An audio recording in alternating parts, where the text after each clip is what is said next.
Welcome to ABC campus. आज हम company law में आई कैप के स्प्रिंग 2022 की अटेम्प्ट से एक पास्ट एग्जाम का क्वेश्चन डिस्कस कर रहे हैं।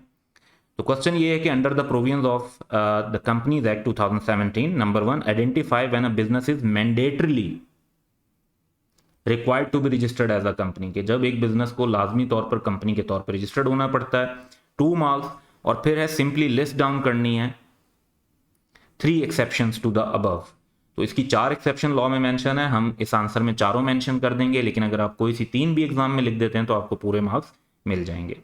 तो सिंपली इसमें हम आंसर को लिस्ट कर देंगे। पहली बात तो ये कि रिक्वायरमेंट जो है वो ये है कि मोर देन 20 पर्सन हों जो बिजनेस कैरी ऑन कर रहे हैं with the object of acquisition of gain. तो फिर रिक्वायर्ड है कि वो मैंडेटरीली रिक्वायर्ड होंगे कि उन्हें कंपनी के तौर पर रजिस्टर्ड होना चाहिए। तो आपका जो सेंटेंस है उसमें मोर देन 20% वाली बात, वो बिजनेस कैरी ऑन कर रहे हैं। दूसरी बात, ऑब्जेक्ट जो है वो एक्विजिशन ऑफ गेन का है, ये तीसरी बात। और चौथी बात ये कि वो फिर मैंडेटली रिक्वायर्ड होगा कि वो कंपनी के तौर पर रजिस्टर्ड हों। ये 4 बातें आपके सेंटेंस में कवर होनी चाहिए। फिर सिंपली हम एक्सेप्शंस मेंशन कर देंगे कि कुछ एक्सेप्शंस हैं जहां पर business mandatory required to be registered as a company नहीं है अंडर कंपनीज एक्ट। उसमें पहला तो वो है कि ऐसी सोसाइटी, बॉडी और एसोसिएशन जो किसी और लॉ के अंडर रजिस्टर्ड हो तो फिर उसे कंपनीज एक्ट के अंडर रजिस्टर्ड होने की जरूरत नहीं है। लेकिन ये एक्सेप्शन पार्टनरशिप बिजनेस पर अप्लाई नहीं होती। यानी अगर पार्टनरशिप बिजनेस में मोर देन 20 पार्टनर्स हो जाएंगे तो वो फिर पार्टनरशिप के तौर पे कैरी ऑन नहीं कर सकते, उन्हें कंपनी के तौर पे रजिस्टर्ड होना चाहिए। तो पार्टनरशिप के अलावा बाकी तमाम सोसाइटी, बॉडी और एसोसिएशन जो किसी और लॉ के अंडर रजिस्टर्ड हैं उनके लिए एक्सेप्शन।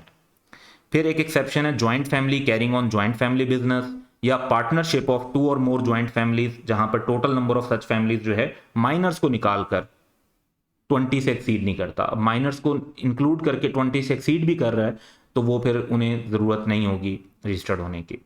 तो अगर मिलाकर एक्सक्लूड करके माइनर को 20 से ज़्यादा नहीं होते। फिर कुछ पार्टनरशिप भी, हालांकि ऊपर अभी हमने पढ़ा कि ये पार्टनरशिप के ऊपर रूल अप्लाई नहीं होता, लेकिन कुछ पार्टनरशिप भी जो हैं वो उनके लिए भी एक्सेप्शन है। ये वो पार्टनरशिप्स हैं जो लॉयर्स के तौर पर, अकाउंटेंट्स के तौर पर, या ऐसे ही सिमिलर प्रोफेशंस जो होते हैं उनमें ऑपरेट कर रहे होते हैं। और असल में इन प्रोफेशंस के अंदर लिमिटेड लाइबिलिटी कंपनी अलाउड नहीं होती हमारे रेलिवेंट लॉ रेगुलेशन के मुताबिक। जैसे चार्टर्ड अकाउंटेंट फर्म्स होती हैं, आपने हमेशा फर्म सुना होगा, कंपनी नहीं सुना होगा। उसकी वजह भी यही है कि हमारा जो चार्टर्ड अकाउंटेंट ऑर्डिनेंस है 1961 का, वो प्रोहिबिट करता है कि आई कैप के मेंबर्स लिमिटेड लाइबिलिटी के तौर पे प्रैक्टिस नहीं कर सकते। तो फिर हमें, जब हम लिमिटेड लाइबिलिटी के तौर पे प्रैक्टिस नहीं कर सकते तो कंपनीज एक्ट फिर जो है वो हमारे लिए ऑब्लिगेशन नहीं बनाता कि हम कंपनी के तौर पर रजिस्टर्ड हों। You would see few firms इन पाकिस्तान जहां पर नंबर ऑफ पार्टनर्स जो हैं वो इवन मोर देन 30, 35, 40 से भी ज़्यादा हैं। तो ऐसा बिल्कुल पॉसिबल है कि लॉयर्स की फर्म्स में, अकाउंटेंट्स की फर्म्स में नंबर ऑफ पार्टनर्स के ऊपर कोई लिमिट नहीं है, they can carry on their partnership, क्योंकि उन्हें लिमिटेड लाइबिलिटी कंपनी के तौर पर ऑपरेट करना अलाउड ही नहीं है। तो इस पे हमारी सेक्शन 9 पर भी डिटेल में वीडियो मौजूद है जिसके अंदर हमने इसके कॉन्सेप्चुअली ज्वाइंट फैमिली क्या होती है और बाकी चीज़ें वो भी डिस्कस की हुई हैं। तो वहाँ से आपको मजीद इसकी डिटेल्स मिल जाएंगी। That's all for today, have a good day.